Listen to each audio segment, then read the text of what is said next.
Hello friends, అందరికీ నమస్కారం. Telugu life story వింటున్న ప్రతి ఒక్కరికి మనస్ఫూర్తిగా థ్యాంక్ యూ సో మచ్. అలాగే విశ్వానికి కృతజ్ఞతలు. మణి మంత్ర 7. ఇందు గలడెందు లేనడి సందేహముందు వలదు.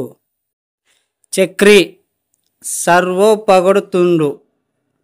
ప్రహ్లాదుడు అన్నాడు, స్వామి ఎక్కడైనా ఉన్నాడు అంటూ తండ్రికి హెచ్చరించాడు.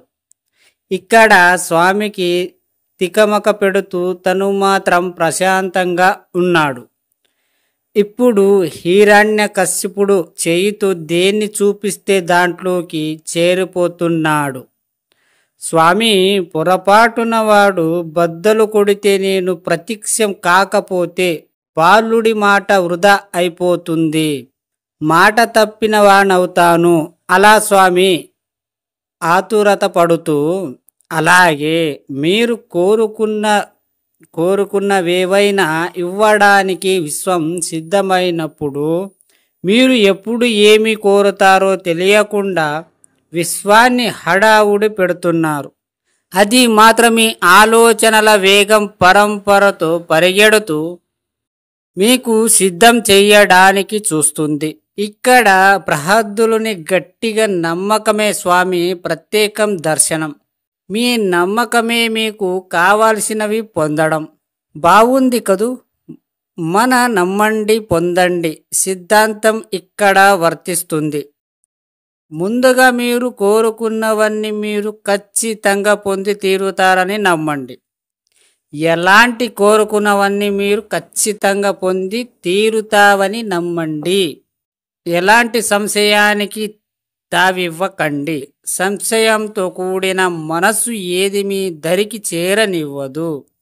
ఇక్కడ అన్నీ ముందుగానే సిద్ధంగా ఉన్నవి. మీరు కోరుకుని నమ్మడమే తరువాయి విశ్వం మీకు ఎలా ఇవ్వాలి అనే ప్లాన్ చేస్తుంది. ఎస్, కోరుకోండి, నమ్మండి, పొందండి. ఇక్కడ నీది నువ్వు నమ్మకపోతే ఎవరు నిన్ను నమ్మరు. ఎందుకంటే నిన్ను మించిన వాడు ఎవరు లేరు. నువ్వే క్రియేటర్. అంటే నీ లైఫ్ నువ్వే మార్చుకోవాలి. ఇక్కడ నువ్వు మంచోనివా చెడ్డోనివా, నీ దగ్గర ఎన్ని డబ్బులున్నా ఎన్ని లేవు, ప్రతి ఒక్కటి నీకు తప్ప ఈ ప్రపంచంలో ఎవ్వరికి తెలియదు. ఎందుకంటే నీ గురించి నీకు మాత్రమే బాగా తెలుసు కాబట్టి నువ్వే గొప్పవాడివే అనుకో.